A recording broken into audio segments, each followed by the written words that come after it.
Hi taxpayers, I wanted to release a little video about self-employment. Maybe you are ready to take the plunge and start your own business, or possibly you already started your own business and you're just looking for a little bit of instructions on what to watch out for the rest of the year and what to do to get ready to file your taxes for the upcoming year.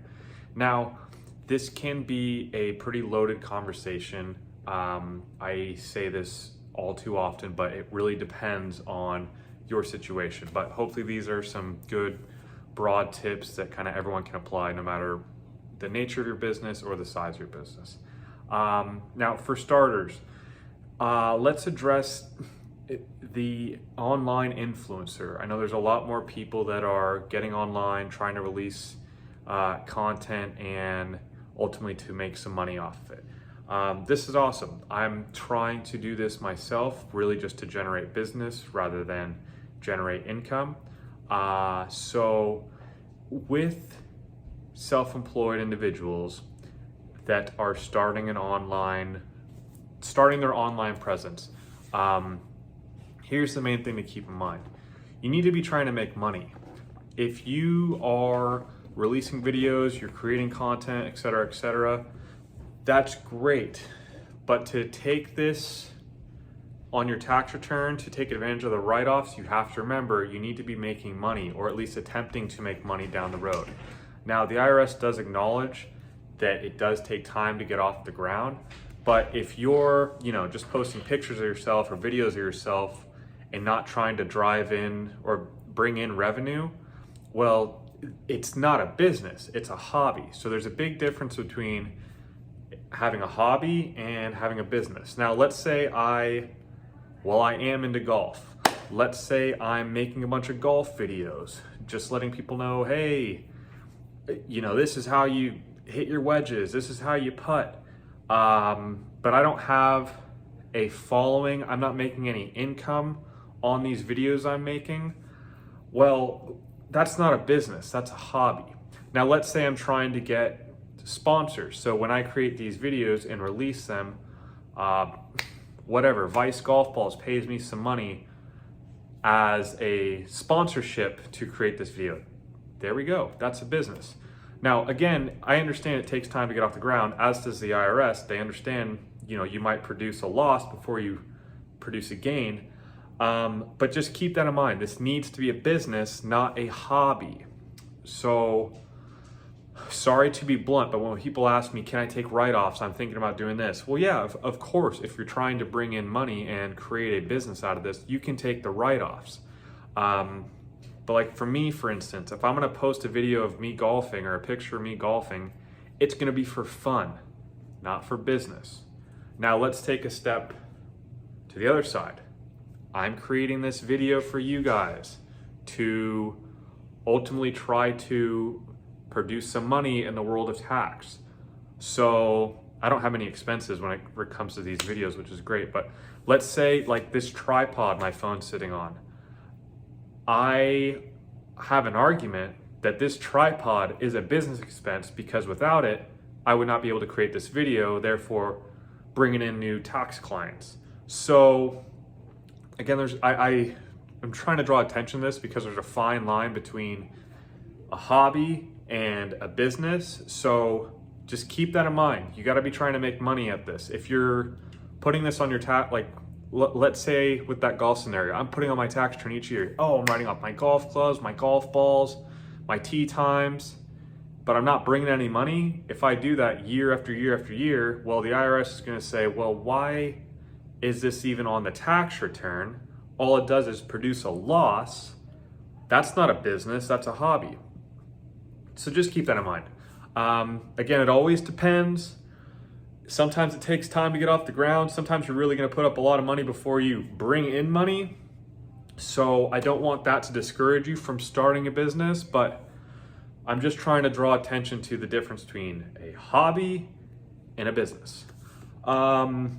Next, let's just talk about good habits for starting a business and good habits for staying in business. The word commingling, learn this term. Now, I am starting my tax practice, as you're aware.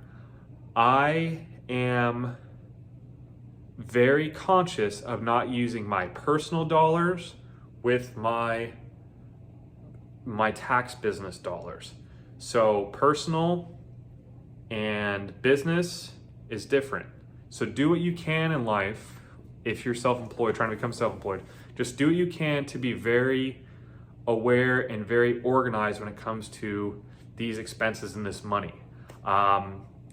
Commingling can kind of get you in trouble. It can confuse the situation. It makes it very difficult to prepare accurate books when bookkeeping. So one good piece of advice I have is open up a separate debit account, open up a credit card account, and only use that for business purchases.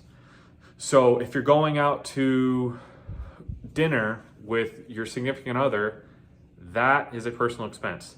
Now, if you're going out to dinner to hopefully get a new client, well, we could take half that as a business expense. Like for my computer, setting up my machine, my tax software, I use my business account. When I go golfing, I use my personal account. Golf is personal, work is business, obviously. So do what you can to stay very organized. I understand it's tough. Like me, for instance, the first few weeks in business, the first week in business, I didn't have a business checking account. So I did have to use my personal account to take on some of these expenses. But now that I'm set up, now that I have my business checking account, I'm no longer commingling. I use my business account for business expenses, personal account for personal expenses. So again, please keep that in mind. I understand it's a little more difficult when you're very first starting out, but as soon as you can get to a point where you can avoid the commingling, open up a separate checking account for business, great. That's gonna just make life a lot easier down the road, especially when it comes time to file taxes and do your bookkeeping, so you know, all my expenses for the year related to business were on this one card rather than, I used this card for that expense, this card for that expense.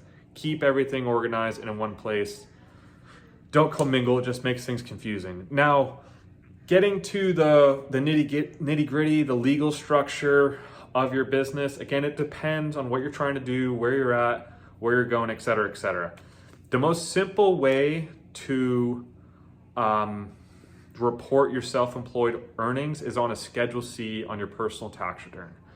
Now, keep in mind, when you're paying tax on your Schedule C, you're paying self-employment tax, which is significantly higher than, say, the taxes on your W-2 wages. Now, me, for instance, I'm trying to, again, I'm getting off the ground here, plain and simply, but I am going to be an S Corp when all is said and done. I will receive a wage from my S corporation for being an employee of my own corporation. So I'll pay tax on those employed wages, but as the owner of my S Corp, I will also receive an ownership distribution on a K1. I'm sorry to get into the fine details of tax here, but it's important to keep in mind that if you are trying to do this for a long term, if you are trying to be savvy and take advantage of all the tax savings you can in this country, an S corporation is, the big tamale. That's what you want to work towards. It does cost more money. I mean, if you're working with a tax preparer, it costs more money to file a second corporate return versus just a personal return with a Schedule C on it. In addition to that, I need to pay the state of California an $800 minimum, as that is what one has to pay when being an LLC, taxes and S Corp. Again, sorry to get into this, but point being is, if you are going to grow this thing, if you are making a significant amount of money, you might want to move up from a Schedule C to possibly a corporation partnership, whatever it may be. But again, it depends. Now, regarding liability, if you are self-employed, if you do have a business, at the very least, get a business license in the city you're in. Online sales are a little different, but again, I encourage you get a business license just to keep the city you're in happy. Next, like let's say if you're selling hats online, well, you can probably get away with just doing this as a Schedule C because you don't have a lot of liability. But now let's say I'm selling, I don't know, power tools, custom-made power tools.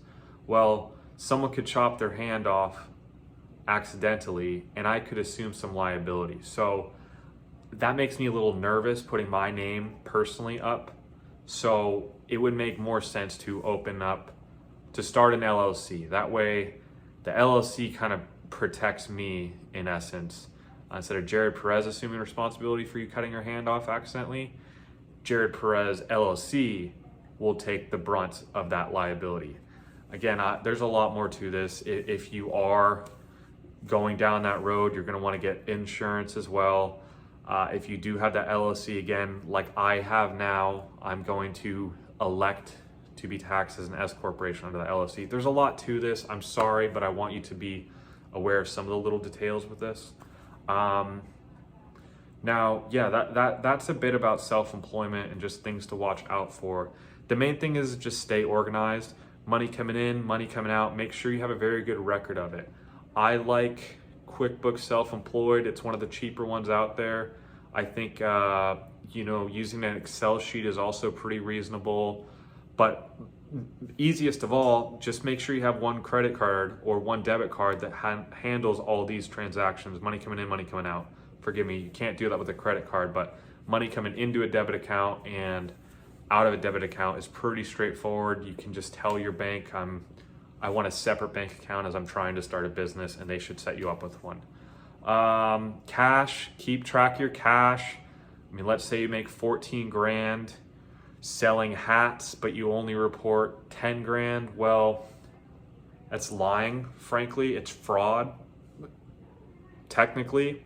So just be aware, you want to report the true earnings, but as on this other side of that, you want to report the true expenses. Some people like to be shiesty and take these risks to get out of a little bit of tax, but long term, the IRS can get a hold of your bank statements. They can run, an audit and really dive into your income and expenses. So long term, just be savvy and take advantage of the tax law rather than being a shyster and just flat out getting out of a legitimate tax liability. I think it's important that you're aware that the IRS is serious about this stuff, so you should be serious as well. Do not lie because it'll catch up to you at some point. That's just a little bit on self-employment, keeping track of everything and starting to grow. Again, the situation always depends, the nature of what you do, how much you bring in, frankly. Like I said, it depends, to say it once more, but once you start exceeding like the $50,000 a year point, it might make sense to incorporate it. At the very least, become an LLC. But if you're pretty minimal, getting off the ground, bringing in 10, 12 a year, yeah, you might be hammered on self-employment tax, but having an S corporation might just be overkill. Again, it all depends. I can't stress that enough. Do your research. I hope this helps at least give you a little bit of clarity. That's tax. That's a little bit of tax information for you regarding self-employment, starting a business, things like that. If there's any questions you have, please reach out to me. I had this video prompted to me by my brother who just had a few questions, and I thought it'd be a good idea just to share some more information. If there's anything you're not sure about regarding this video, if you have questions regarding something else not mentioned in this video, I'd love to give you some input, whether it's directly or maybe release another video like this. I appreciate you watching. I'm sorry to ask this for the first time, I'm getting the chills, but subscribe to my YouTube. Apparently I can make some money off that. So we'll see. Again, this influencer generation's pretty wild, but if you can't beat them, join them. Really, this is just for you guys to provide some insight, but I'm learning that you really can produce money off of these videos. So we'll see. Again, I simply do this for a means to generate new clients, but it sounds like people can generate some money off these things too. So I'm giving it a shot. I hope this is helpful. Please reach out to me if I can help with anything. Take care. Happy tax paying. Peace out.